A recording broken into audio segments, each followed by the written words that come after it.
जय हिंद सभी को। कैसे हैं आप सब? उम्मीद करती हूँ आप सभी ठीक होंगे। आप सबकी दुआ है, मैं भी बिल्कुल ठीक हूँ। दुआ है आप सबकी, प्यार है, सम्मान है। तो जैसा कि आज एक बहुत ही खास दिन है। आज हमारे माननीय जो प्रधानमंत्री जी हैं, मोदी जी, उनका जन्मदिन है। हालांकि बड़े लोग बड़ी बातें हैं, तो उनके जो जन्मदिन है वो भी 2 दिन होते हैं, पर चलिए कोई बात नहीं। आज हम उनको जन्मदिन की हार्दिक शुभकामनाएं देते हैं। मैं उनको बहुत बहुत जन्मदिन की शुभकामनाएं देती हूँ। और चाहे उनके कामों में कुछ कमियां रही हो, चाहे हमें उनसे कुछ शिकायत रही हो, देश को उनसे बहुत सारी शिकायतें हैं, बहुत सारी ऐसी चीजें हैं जो गलत हो रही है देश में, लेकिन फिर भी एक बुजुर्ग व्यक्ति है। एक बुजुर्ग व्यक्ति के तौर पर उनकी गलतियों को नजरअंदाज करते हुए मैं उनको जन्मदिन की हार्दिक शुभकामनाएं देती हूँ।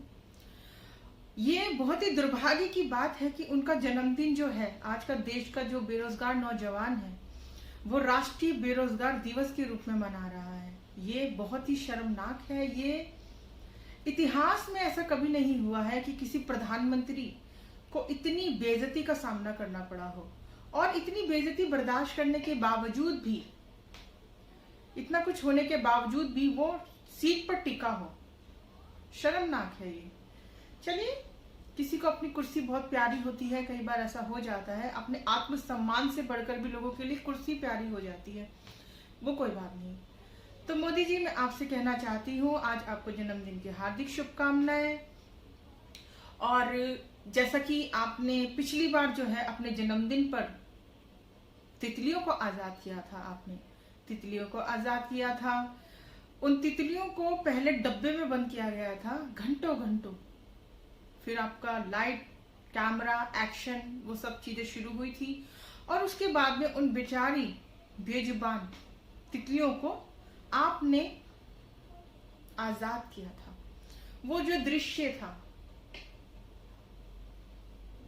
सबने देखा था। मैंने आपको मुबारकबाद तो दी थी, उसके साथ ही आपको ये भी बताया था कि मुझे बहुत दुख है इस बात का, जिस तरह से तितलियों को बंद करके रखा गया, और आपने आके घंटों बाद उनको डब्बे में बंद रखने के बाद में आपने आके उनको आजाद किया। ये सब करने की जरूरत नहीं थी।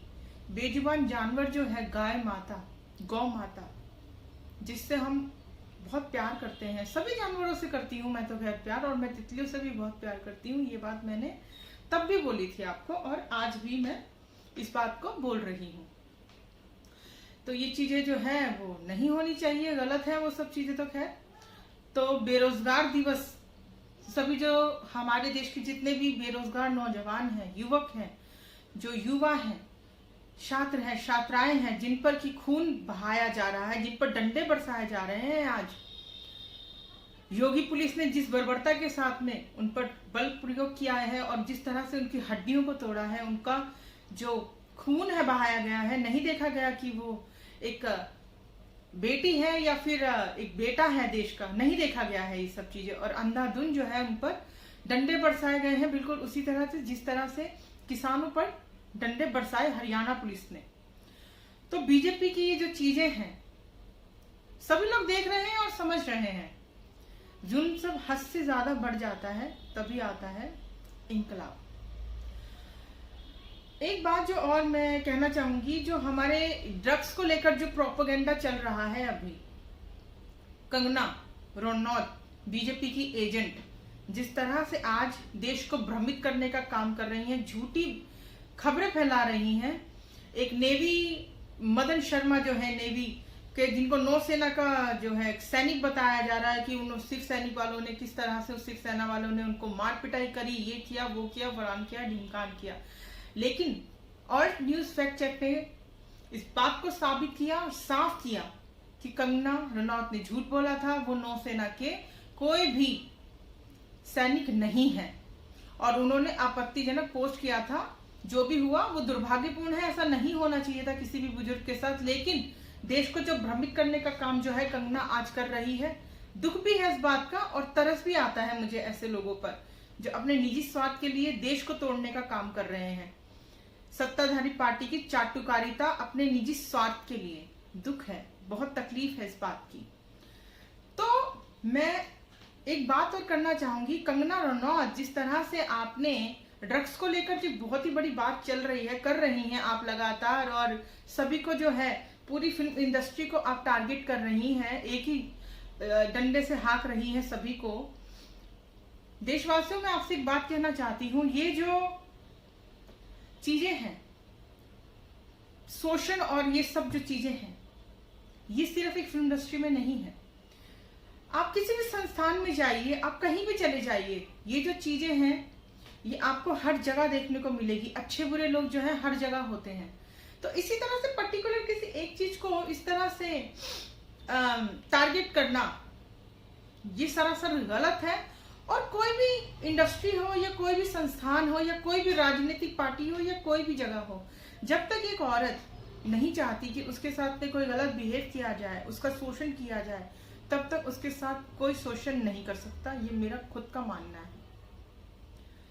तो मेरा ये साफ तौर पे कहना है कि सभी को एक डंडे से हाँकना ठीक नहीं है।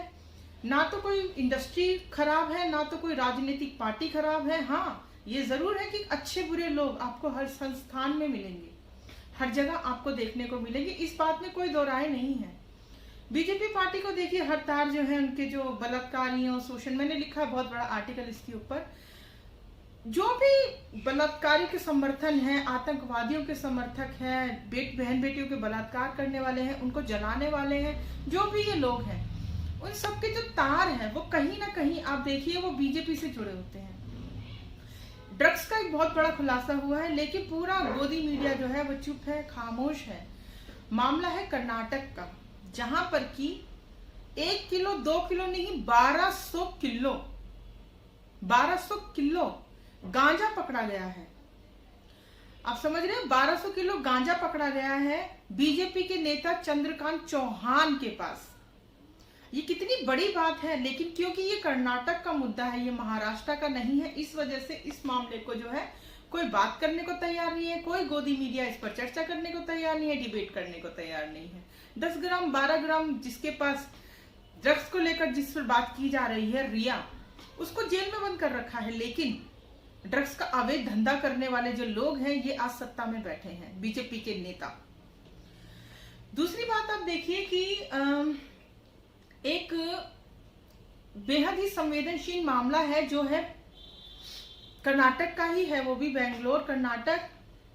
3 पुजारियों की निर्मम हत्या कर दी गई है। मंदिर के जो 3 पुजारी हैं उनकी हत्या कर दी गई है कर्नाटक में।